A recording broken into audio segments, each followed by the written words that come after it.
Richard Moon, you are on. Love being here with you. Love that we're all here together. Let's go ahead, if you'd like, stand. I want to say in terms of bowing, you should always be bowing. And if you think about it, every time you exhale, there's a little bow there. And I like to think of every one of those as a bow to the universe. As Sensei said, when you bow to the universe, it bows back to you. When you call out the name of the divine, it echoes inside of you. So I always start with listening to the impulse to breathe. Now, if I'd asked you to take a deep breath, you could do that, and we would say that was you breathing. Now, when you listen to this impulse, should we call that you? How should we talk about that? And I'd like to say there's a volitional or intentional aspect of you that breathes when I say take a deep breath and you do it. And then there's I'm going to use a cheap word here, autonomic, because I don't know what it means, aspect of yourself that breathes when you're not thinking about it. And I want to say that you can start to bring those together by paying attention to your experience, listening to the impulse to breathe. And I love to say, not hearing the impulse, not sitting and watching yourself have an impulse, listening, like listening to it. And then you can start to get into a dialogue with it and speak to it and be part of it. And then the two of you become something else again. So I'm going to come in close and I'm going to ask you to just begin to let yourself feel any movement that you would like to feel. And if you'd like to go ahead and express that movement. I thought where Susan took us, set this up, this whole connection of feeling, as I call it, the most undervalued word in the English language. As you start to feel, it's a portal, a doorway, a travel device. It's a doorway into a completely different realm. And as you let go of thought, and please stay with your practice of letting yourself move, but I want to come in close so my words are clearer, and let your movement expand and express more. And I like the waking up in the morning practice, and I also like the drums practice. And I just like to play with letting that movement start to come through. And like the connection with the breath, what's important to me here is that you're connecting to something direct in your own experience. I don't care how we want to talk about it, which you it is, the two yous together, 1 + 1 = 1. Something that's happening in you at this moment, your true north, your bestowed mission, your expression of Takemuso, the divine birth of creativity. And let that come through in movement. And when the movement wants to slow down, let it. When it wants to go back into activity. So I want to say love gives birth to harmony. Harmony brings forth joy. And joy is the greatest treasure. And that was what I understood was Sensei's Aikido and 3Z lessons. And it's why, for me, the mat practice was always in service of that larger connection. And I never worried that much about the mat or the techniques or and I knew there was something for me on the martial side. I pursued it. But to me, it was about this. The secret of Aikido is to harmonize yourself with the movement of the universe. Now, I don't know what that means. And going off and thinking about it doesn't seem highly valuable to me. But feeling yourself moving with the impulse to breathe, which is your aliveness, which is your life force, which is your spirit, your direct connection to the totality. Okay? So he said, if you do not blend with the emptiness of the pure void, you will never know the path of Aiki. And I want to say, and if you blend, as you blend with the impulse to breathe, you can start to lead. You can begin to play with this force of life, this power, this possibility that you're given. Okay? Once you blend, you can lead, but it's not the same you. And that's what's so important, I think, in the practices, if you could see what Susan was teaching there, what Bob's been teaching, what everyone's been showing to some large degree. And really where Ken started with just going into this, you begin to transition into a different relationship to the totality. And I'm going to say for language, that's not the same you. Now, when he said about love, he said, as I, harmony, is common with I, love, I decided to name my unique Budo Aikido. Although the word Aiki is an old one, the word which was used by warriors in the past is fundamentally different than that of mine. And so I want to warn you in the same way, I'm going to play with using words in different ways. I told Ken I like the story of a woman arguing with some gentleman in the street, and he says, you ought to consult the dictionary. And she says, what for? It's my language. So we're going to create some maybe different ways of playing with it. I want to go back to the breath and the movement that's starting to happen here. And it should just work for you because it works for you. And there's nothing else that has to happen there. And if nothing's happening, stand. Just like I say, if you can't feel the impulse to breathe, just don't breathe for a moment. And I think you will. Okay. So this is the way I like to wake up and work a lot. And if you understood at my age now, this is good enough. But then I can take it into my basic imaginary uke. Oh, here comes a showman strike, Irimi Nage. Oh, here comes another one. Oh, Kota Gaeshi. And it's 50 years for me, folks. It's getting old. I mean, it's beautiful and I love it and I appreciate it. But like the breath, I studied pranayama for years. I could give you 100 breathing exercises, but that's why I come back. You just listen to your impulse to breathe. You start to make that connection. The universe will bow back to you. It will echo inside of you, and you'll feel it in your quality. So as you bow to the universe in your exhale and just relax and release a little bit, the muscle's automatic. So I call it a line with the force of gravity, whatever. I like to play with 1 foot when I'm on a good day, 2 when I'm not so good. But whatever it takes to get you into this place where you can just let into it and let that downward sinking force just sink open, as my friend Chris Thorson calls it. Settle open, as my instructor Robert Legault calls it. I like to go sink open, settle, open, sink, open, settle, open. Play the game and just let that happen. And then at this point, I start to bring in my randori, my imaginary ukes in unexpected attacks. A guy coming in here, you could just see it striking from my head, and I move my head just slightly off the line. So I bring my hand up to guide his hand just by me. I'm into this place, grab him by the hair, tip his neck back. No, I won't crush his throat here. I'll just Irimi Nage him. And I play those games. So here comes another one in this side with a Yoko type with a beer bottle in his hand. Strike to the side of the head. Now, you can take one, make up one for yourself right now, and just grab somebody and brutalize them a little bit.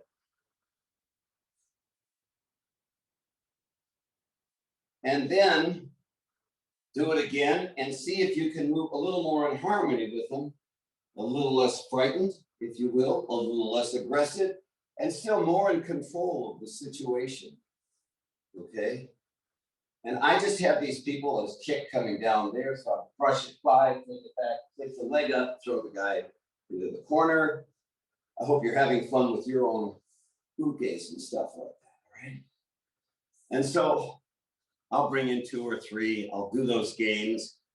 I practice my gravity shadow to the point where everything I do has a quality of impact that means something. And I have a lot of fun because that's really what I came here to do. I was never that interested in the martial side, a little.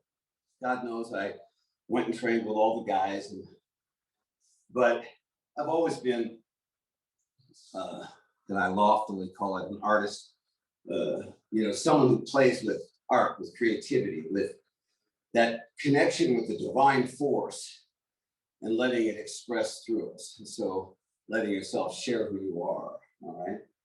So I want to take one more round with our movement here and talk about some of the other ways that I like to play. And then obviously in 30 minutes, all I can do is show them to you for a minute and you'll do it if you want, touch in if you need more guidance. But to me, again, this sense of letting what's unique to you in your own experience at this moment in time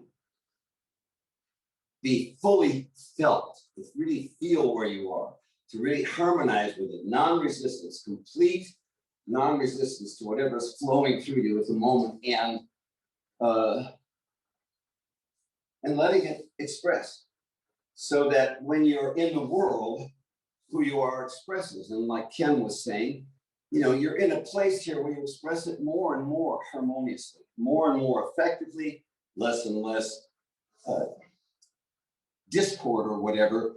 You're creating reciprocating echoes that through your loving spirit create more harmony in the world, and we all enjoy ourselves more instead of spending, you know, whatever percentage of our national debt on weapons and defense, and really more importantly, whatever aspect or percentage of our own personal energy we spend on defensiveness or pretense or whatever, okay?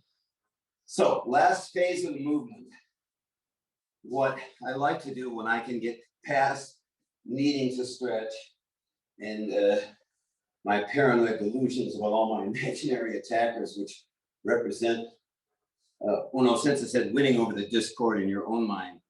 In Marin, we call that my stinking expletive deleted attitude. And, you know, just getting that into a place where I felt better and always, like I say, I don't think anyone ever had more fun on the mat than I did. A lot of play. I don't mean to say more than anyone else, but I don't think anyone else had more. I just had the most beautiful time and this expression of this connection with this energy, which, you know, I came in out of yoga knowing that. So the last part of our movement now is just absolute free space. Let's take a quick minute, dive back down from our, whatever we were there, martial artist or, and let another kind of movement come out. I'm gonna put some music on in the background. We're just gonna go for a minute or two, but I just want you to practice that sense of letting free form space come out, not needing a partner, not needing an audience, not needing to go to a club, not just you anytime you want. And you know, you can do it without the music. And here I let go of most of the martial stuff that I usually am conscious of when I'm doing my attackers. And now I'm just dancing, and maybe there are partners, I'm dancing with them, but it's just motion that has no meaning other than how it feels to me. And it's your turn.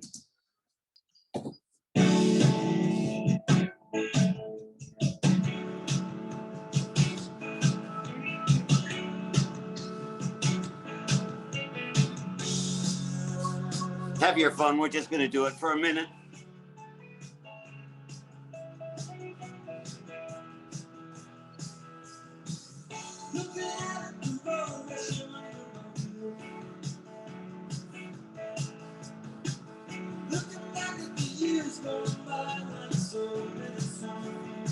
So, if anyone's stopping you, dance with them. That's Aikido.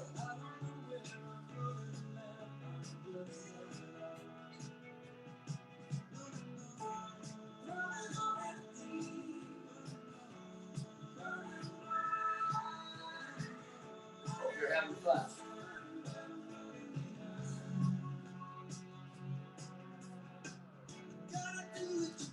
All right. Do a last standing minute. And any movement that completes this phase for you.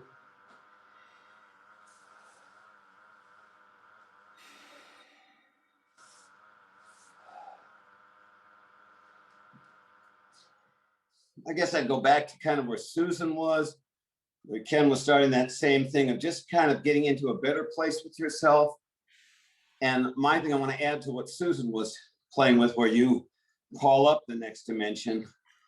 I have an approach I take, which is I square away with this dimension until the universe is bored with me being here, and the next dimension starts to show up. Now, they're really just two portals, two windows, two ways of talking about. Come across some interesting information of late that just talks about stuff we know. It's not new information to us, but the way they speak about it both confirms and I think sort of expands the understanding. Easy, the eye, open and settle. Okay, so the latest stuff is as we go into a situation, we either move towards it, expanding into it as if it were a challenge. Oh boy, let me run the race and win. Or we see it as a threat, and then we begin to close down in a different way. So I think you all know all this. And it's why that sense of we go, oh yeah, easy the eye, you just get to a better place. And back to what Ken was saying a lot, and I talked a lot about this in the 3 Easy Lessons tape, that when you enter into a situation in a positive way, you've changed the situation already. And I'm talking back into the world. I don't get into fights, but I'm in a lot of negotiations with people and coming in a spirit that says, you know, I'd like this to be good. And I'm sure we can do something, you know, in a positive, that whatever that energy is, that quality of just, and that comes out, as Ken was saying, because I'm, now the words are funny, comfortable with myself. Well, what does that mean? That means that I'm letting myself be who I am. I'm just able to share who I am. But that's not me in some little place, what they call the default mode network, the I, running off on these trips about what's going on. It's me in an experiential state at a connection to my own gravity shadow at a level of totality that's secure enough that it doesn't have to be aggressive because it's not operating out of fear. It's just here in a way of, you know, I'm going to hit the nail to pound the nail in. I'm not angry at the nail. I'm just doing whatever needs to happen in that moment as precisely and effectively as I can, because I've done the process Susan was doing. I'm in my best operating place, and I'm starting to connect to something now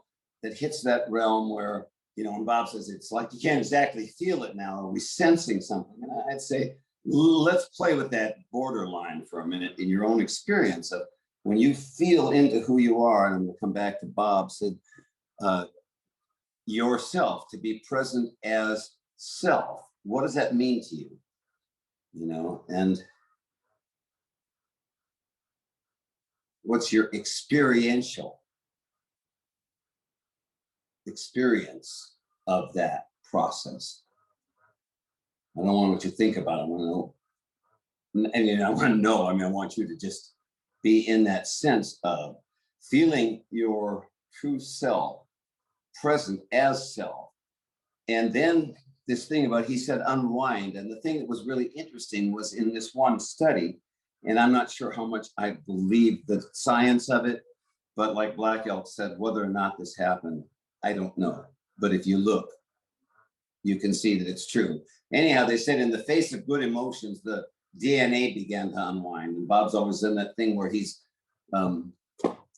twisted the OB belt, you know, whatever, and then talked about us getting wrapped up in that way. And I think moonsensei said, calm the spirit, return to the source. I just say sink, open, settle into the opening, and be in the experience. Give all your attention to what you're feeling. And that's why I say most undervalued word in the English language. That feeling process is what guides you. If you've ever seen the Seven Samurai, the scene where they're testing the samurai when they come into the hut and the guy's hiding behind the door with the stick or whatever. That sense of awareness that was developed at a whole other level of being than what the conscious self could ever do. It's a proximity sense, a magnetic sense of being. You can feel it in yourself, and you do feel it when someone gets too close to you or anything like that. So this process of connecting with yourself, best operating place, both asking for and knowing that whether you ask for it or not, the next dimension of you is knocking. And it may not be that fixed as a dimensional barrier or something, but it's just you're starting to feel more something and begin to be in harmony with that and bring that forward in a way that is in harmony with the rest of the universe. And then share who you are. Put your note into the symphony. Okay, play your note beautifully and make the symphony brilliant and gorgeous and fantastic. And that's what I think comes out of this process. So kind of coming back a little bit more to where Ken started, the more you are aligned, the more that volitional and autonomic aspects, or the male and masculine and feminine, or the yin and the yang, or the divine and the mundane aspects become a unified field of being. And I always check with the gravity shadow, because the tendency to go, yeah, that would, man, that, okay. Back to this. And I grab a couple of imaginary ukes, put in my arms, try and lift me up, and I just connect to the gravity shadow all the way to the center of the earth, and whatever. Exercises that help you shift into the quality of connection with yourself. All right. So I'm back to whatever the two aspects are. What I understand in the terminology of standing on the floating bridge, unifying the mundane and the divine, being that bridge that is both at the same time, or both and neither at the same time. And you can tell it's happening. I think back to where Ken started to, and then Susan was talking about that shift. For a second, my friends, you just aren't sure. And that's the place where either it becomes a threat and you start to talk about it, think about it, go study it, avoid it, whatever. Or you recognize that this is your life force that you're connecting with, that you are. When we shift from that identity to the essential self, it comes through in an effortless and a beautiful way. And all that movement in, I think that what Sensei left us, and certainly this process, Bob's been working with the energy and all his different explanations or explorations or practices that have, the one by ones and on, Bob Robert, so on. A beautiful depiction of the fact that you're not a limited person. You're not really who you think you are. And no one knows, what was your name before your parents were born? As you start to play into that, I think Ken said the same, just a complete emptiness of the pure void. Then you're allowed to come forward new, and you can always take that old suit of clothes and put it back on. It's always there.